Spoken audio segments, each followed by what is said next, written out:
Hello and welcome to our Disney 100 vlog. Today we are going to the Disney 100 exhibition, but first I think we have some time and we're going to watch the Once Upon a Studio short that has come out this morning. Me and Aaron will be hopefully taking you along with our day. I'm expecting it to be quite busy, so there probably won't be much voiceover vlogging going on, but we'll probably do a review of our favourites when we get back, won't we? Yeah. Yes, and can you tell people what you're wearing today? Marvel, you can't really see it.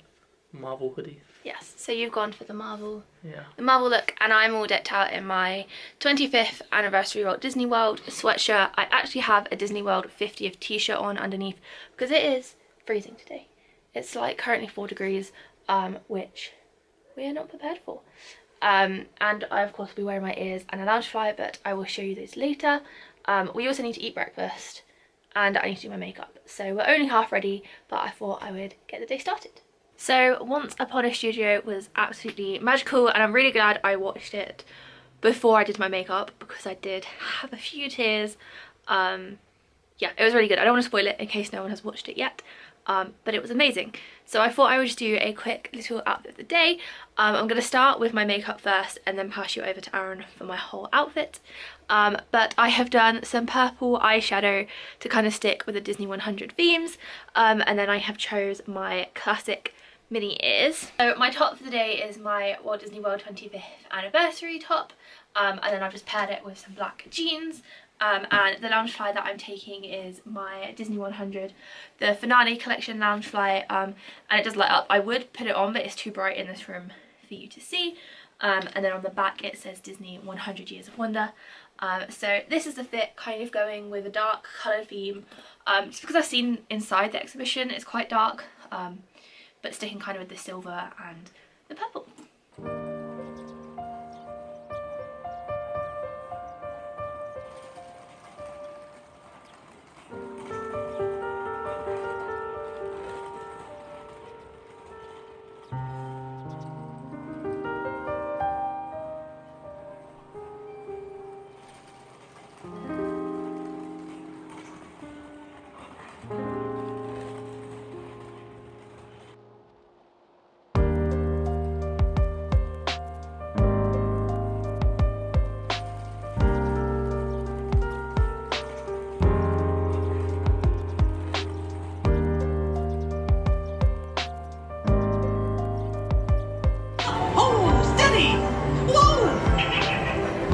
Musketeers! Well, here we go again, so hang on. Anything goes. You ready? To tell you how the magic is made. There's a lot of satisfaction in developing ideas into reality when we consider a new project we really studied. Everybody ready? Then on with the show!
Hello, so you have probably just watched lots and lots of clips of the day. It was very crowded in there, so unfortunately we couldn't do any like speaking vlogging, but I hope you enjoyed the clips, and if you skipped so you didn't see any spoilers, welcome to our review. So I thought I'd talk a little bit about our experience, just to kind of set expectations. We went on the 16th of October, which was Disney 100th anniversary, so obviously it was a lot busier than I imagined some other days. We had some problems with our train, so we were technically already late, but I don't think that would have mattered. There was already a huge queue snaking around the outside. Luckily, we'd kind of forgotten, but we'd booked VIP tickets for the day, so we managed to skip that queue, so kind of like a fast pass or a lightning lane now, into the building, and then inside there was more queues. There was a photo opportunity, and then straight through into the exhibition. I think it was too crowded at the beginning, is probably our first thoughts. And the timings of the show just didn't allow time for people who'd watched the previous show to actually move through that first bit. You kind of splurged straight into it.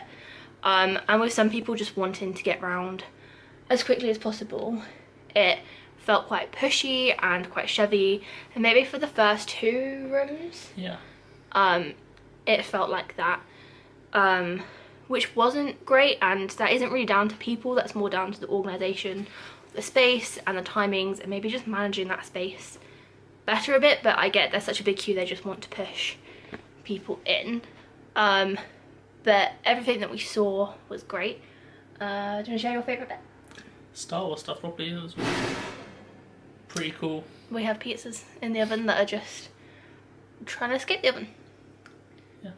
The Star Wars. Did you like the Marvel bit as well? Yeah, Marvel stuff was cool, the few bits they had. Yeah. The shield and helmets. Yeah. Yeah, and I think my favourite bits were the bits like from the parks, and then seeing the signature that kind of the document that started the Walt Disney Company essentially on October 16th, and seeing it on the day kind of felt a little bit more special, and that was fun. But we probably waited about maybe 5-10 minutes to actually see the document, because that was one of the first ones that you walked into, and obviously everyone wanted to see it that day. It's a lot of walking around, I will say, and a lot of just standing there because it was so busy. We didn't interact with maybe as much of the interactive stuff as I would have wanted, and a lot of the listening bits seemed repeated from Disney Plus stuff, so I felt quite confident in skipping those. So I'm quite glad we had the VIP, because we probably would have been waiting half an hour to an hour extra on top of our original booked time, and I probably would say it's not for little kids. No. Because I think there's so much reading, and the interactive stuff doesn't seem to come into the later rooms either, which was maybe like I guess it was good because it helped the flow, because then some people stopped and people kept going around. But yeah, I think like it was a good day and I really enjoyed it, but I just think to set those expectations that there is a lot of queuing and waiting around, and that people movement isn't the best. But the exhibition has only been open 4 days today, so maybe with time it will improve. Yeah, I think that was it. Yeah. So overall I'd say maybe like a 7 out of 10. What would you rate it? I'll give it an 8. 8. I'll be generous. You're generous. Mickey Mouse should have been there. Or if he was there. Yeah. It just felt like maybe it was missing a bit of that Disney magic, and maybe having a bit of stuff in the outside queue, maybe even just someone walking around with a Mickey glove giving people high fives, like something like that for that outside queue bit. Like it was just missing that spark. And actually talking about merchandise, we'll show you all the bits that we got, but merchandise I would say was really poor. It was £30 for just a plain printed t-shirt with nothing special on it, and £60 for a hoodie, and then lots of generic stuffed toys and little plastic bits, a lot of stuff aimed at children. There wasn't even any of the normal like Disney 100 merchandise from like Shop Disney, and there were some plushes that had Disney 100 the exhibition on. I think they were £40 each, and they weren't extremely large in size either. So what we came away with was the exhibition book. It's quite big, but that was £35. I'm hoping it has bits in that I just couldn't see to read because people were just constantly standing in front of them. So I'm hoping that I get to see all that in there. And then also because we had stuff that we bought, and I kind of wanted something that I could actually use, I got a Disney 100 tote bag, and this I think was £18, and it's kind of themed after one of the exhibition rooms. We also got a, oh, this is upside down, oh dear, a Disney 100 the exhibition pin. I think everyone who went today on the 100 got these, and then I think normally other than that it's just VIPs, which was the same with the lanyard. So while technically they were free for everyone today, these were included in normal VIP tickets. And then also because we were VIP, we each got one of these Disney Wish prints. Hopefully I'll insert some clearer clips of these items now or just after, but we did however give one away to the people behind us in the queue. We live in a small 1-bedroom flat. We don't have space to keep 2 or frame 2, and I think they were a bit disappointed that they didn't get one because quite a few people in front of us were VIPs as well. So just to spread a little bit of Disney magic, I gifted them one of ours. And the other thing that we brought was a photo and keyring set of the green screen photos that they did, and then it also includes digital downloads, so I'm sure I will set those pictures sometime now. So overall, a good day out. Yeah. Just some like nitty gritty bits that could have been better, and maybe not as great merchandise as I was hoping for. Like even a nice magnet, like a magnet of each of the rooms would have been nice because I did them as posters, but again I don't have space and I would have wanted them all. So like a little magnet set or something would have been really nice, just like small little keepsakes with details of the exhibition, I think are what we're missing. But yeah, definitely I'd recommend go see it if you are a Disney fan. It's great, but maybe try and go in the mornings. So we went at 1:30, and it was constantly busy, so I think if you're there first thing in the morning it'll be a lot quieter because it's only your group going in, or maybe the group just before, but after that it just seems to be really busy. Yeah, thank you for joining us for our day. We are now going to eat our pizza and drink a lot of water, because it said you couldn't take any food or drink in. That was the other thing, we got a drink at the end. My understanding of it originally had been that we got a drink at the beginning. I thought it was like a welcome drink. That's just my personal misunderstanding. If not, I probably would have had a drink for up to the bag check bit. We did, however, Aaron's just run to get the pizza. We did, however, have like some crisps in my bag still that I just hadn't got rid of. And it said no food or drink to be taken in, but they didn't take them off me. So you might be allowed to take water in or take an empty water bottle and fill it up once you get outside the Excel Centre. But we were in there for about 2 hours, and I think just having some water would have been good, because now I'm home and I feel very dehydrated. Yes, thank you. Make sure to like and subscribe because I'm sure we'll share more Disney day outs, and future Disney trips like our Disney cruise next August. Bye!